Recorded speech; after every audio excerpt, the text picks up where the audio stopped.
Yo, what is good everybody? My name's the Coaster King. Today I'm going to be reviewing Millennium Force, one of the most hyped up and loved coasters in the world at Cedar Point.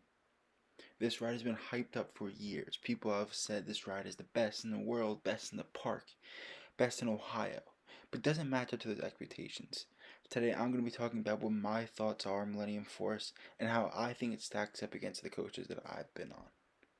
Now, in all my reviews, I like to talk about the stats first and the numbers behind them. So, Millennium reaches a height of 308 feet and a speed of 93 miles per hour. It also has a track length of 6,595 feet. Now, these numbers just themselves don't really mean that much to me, except the fact that, of course, it's a Giga Coaster. I like to compare it to another ride, and the ride that I chose to compare Millennium to is Intimidator 305 at King's Dominion. Now, I-305 reaches a height of 305 feet, so just 3 feet shorter, 90 miles an hour, so 3 miles per hour slower, and a track length of 5,100 feet, which is about 1,500 shorter than Millennium. Now, as we may know, I-305 gets nowhere near the amount of attention that Millennium does. Millennium has lines of like an hour and a half on a daily basis, and I-305 does not have nearly that much. Coaster enthusiasts talk about Millennium a lot more than they talk about I-305, and it kind of puzzles me as to why. They have similar stats, so you would expect at least a similar ride experience, but really they're different rides, and they have different hype in the coaster enthusiast community. I'm going to talk about a little bit of why I think that is later, but for now, that's what I wanted to get out of the way. So let's talk about the layout. As you climb up this hill, you get an amazing view of not only the park, but also Lake Erie, and honestly, it's one of the best parts of the ride. The view is amazing, and you go, of course, 308 feet in the air, so you get some insane views.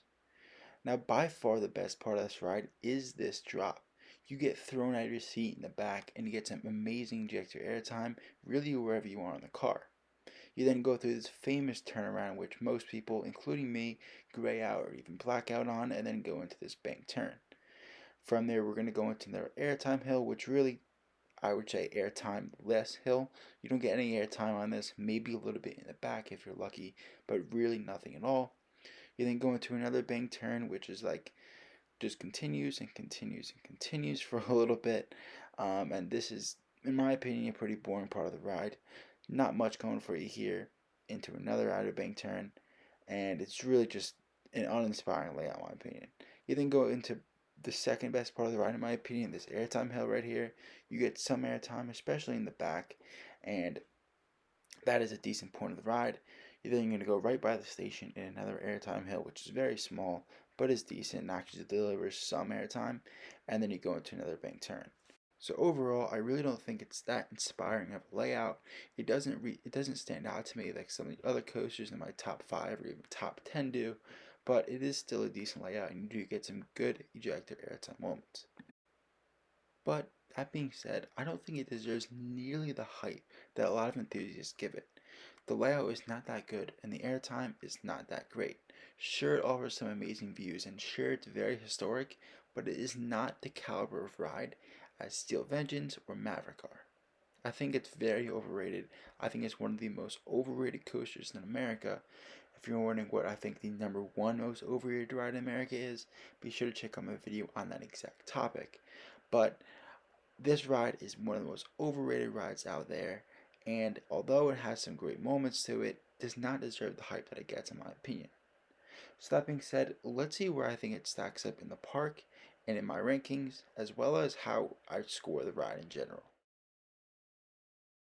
So this is going to cause some controversy, but here are my rankings for the park. At number 8 comes in a Millennium Force, number 1 being Steel Vengeance, 2 Maverick, 3 Valraven, 4 Top Thrill, 5 Gatekeeper, 6 Magnum, and 7 Raptor.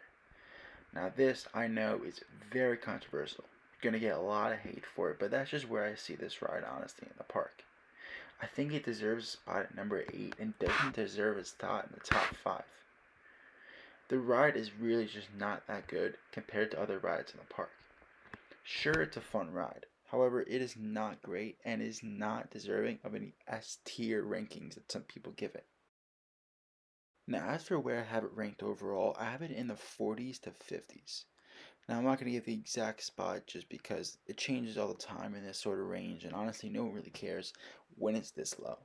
But the ride is pretty low ranked for me. A lot of people have it in their top 20s, top 10s, even top 3s, but I just don't see it being that high, as I've said over and over again in this video. So that being said, let's compare it to some other rides that are near that spot in my rankings. Some other rides I think it's comparable to in its ranking are Raptor, Tempesto, and Mystic Timbers. Now, those really aren't like this ride, but in their rankings, that's about what I'm comparing them to. I think it is comparable in the amount of fun and enjoyment you get out of it to a ride like Raptor and a ride like Tempesto. The rides aren't amazing, but still, they're fun rides and you can't miss out on them, so I wouldn't recommend skipping out on Millennium Force. So that being said, I'm going to give this ride a final score of 7.1, of course, out of 10. The ride is fun, has some great moments, but is not an elite coaster in that 8 to 9 tier. But that being said, thank you guys for watching. Let me know in the comment section what you thought about my review. I'm sure a lot of people disagreed, but tell me why. Don't just say I disagree, you're wrong. Tell me exactly why you think I'm wrong and what parts about Millennium you like. See you guys next time.